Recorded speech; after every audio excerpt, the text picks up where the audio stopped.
For the first time since the start of the war with Iran, Defense Secretary Pete Hegseth testified on Capitol Hill. Here is some of what he had to say. President Trump, unlike other presidents, has had the courage to ensure Iran never gets a nuclear weapon, and he's ironclad.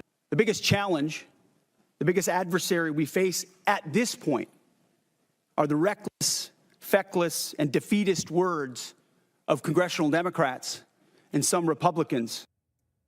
Pennsylvania Democratic Senator John Fetterman joins me now. Senator, always good to have you on the program. You have been, in general, supportive of this war effort and the prosecution thereof. Are you still supportive of the war aims and how it's going? Oh, yeah, absolutely. I support that. I think what Secretary Hegseth said, I wouldn't use the kind of terms and I wouldn't have the kind of insults. But, part of it, without a doubt, the Iranian regime, absolutely, the Iranian regime, loves the Democrats. Absolutely. For me, because I think it's necessary to hold the Iranian regime accountable. And we really must demand that they can't have a nuclear bomb. And absolutely, I support that. And that happens to be the most toxic person for a Democrat to agree with right now with President Trump. But I follow the truth in that. That's why I think it's important. I'm going to continue to vote and to support Epic Fury. And when the defense secretary says the biggest adversary the Pentagon faces right now is Democrats on Capitol Hill and some discouraged Republicans, do you agree with that? I'm saying like the issue is that what we constantly remind the Iranian regime is we have to hang on to 60 days, and then now we can vote and stop Epic Fury for that. I think we should all just be unified right now, because it wasn't that long ago all the Democrats, rightly said we must never allow Iran to acquire a nuclear bomb. And here we are at the cusp. Why can't we just empower the president to direct the military at one point, make sure Iran can't build a nuclear bomb? That's why we're here. We're $25 billion in, 60 some days coming up. Why would we just vote now, stop, and walk away and back away and allow Iran have the possibility to ever build a nuclear bomb? Senator, do you believe that the negotiations going on right now can, in fact, create a deal to prevent Iran from obtaining a nuclear weapon, and the regime that is in power will be willing to enforce that deal? Well, what I'm hoping is I love to watch with the blockade and break the Iranian regime. Without a doubt, they are choking off their lifeblood of oil, and now they're quickly running out of their ability to store oil. But they must continue to produce that oil. But if they shut down those oil wells, effectively that's a death sentence to those wells. So can we continue to inflict damage and now push the Iranian regime closer to possibly a regime change? But, the simple goal of this war must be, we must never allow them to build a nuclear bomb. And now we don't have to agree with everything with Epic Fury that's happened, but since we're here, why can't we just collectively demand, all right, let's make sure that we force them to turn over the nuclear material at this point?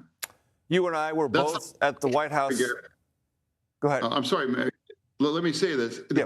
It was never controversial for a Democrat to say this. 3 months ago, every single Democrat would have said that we can't allow Iran to build a nuclear bomb. Kamala Harris, running for president, said Iran was her single biggest concern in international. Here we are, $25 billion in, with the Iranian regime battered. Let's finish it off. Many Democrats, to that point, Senator Fetterman, said that they would have preferred that the president, meaning President Trump, stick with the Iran nuclear deal negotiated by then President Obama. Are you happy that the president, meaning President Trump, got rid of that deal and is now using this kinetic warfare to try to achieve the same goal? Now, clearly, I'm not going to criticize President Obama for that. I mean, definitely that was an option and pursue that, but it really wasn't effective. It wasn't working because Iran. Let's be honest, Iran was always going to try to acquire a nuclear bomb. They don't need nuclear, peaceful kinds of thing. And there's no moderates in the Iranian regime either. That was always their goal. And that allowed them to just put it off and pretend and hide behind that. So holding them accountable in a kinetic way, I support that. I'm going to continue to support that.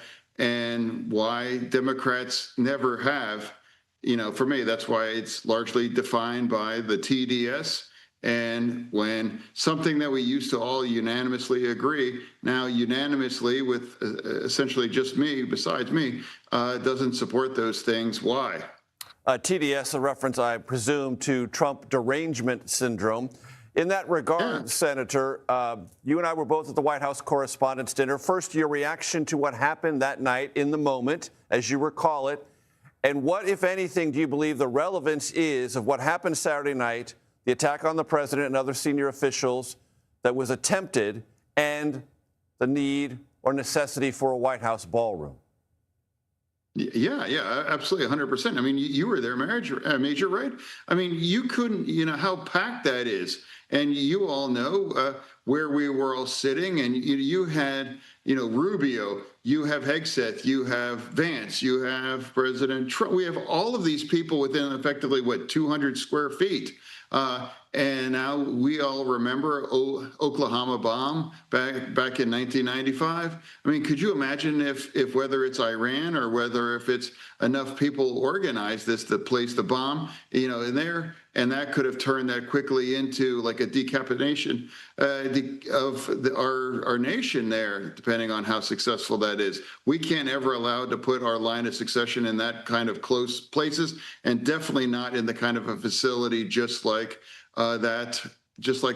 So for me, that's why I'm always going to continue that. Let's just move on and let's put in a ballroom.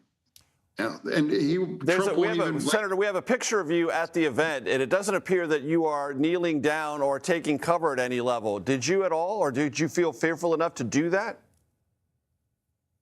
Well, I mean, it wasn't about a fearful thing, but it's like, clearly something dangerous was happening, and I just wanted to witness this and find out what it is, or maybe if there's someone trying to charge the stage or whatever. I just wanted to be very present there, and I'm not gonna, hide under a table, though.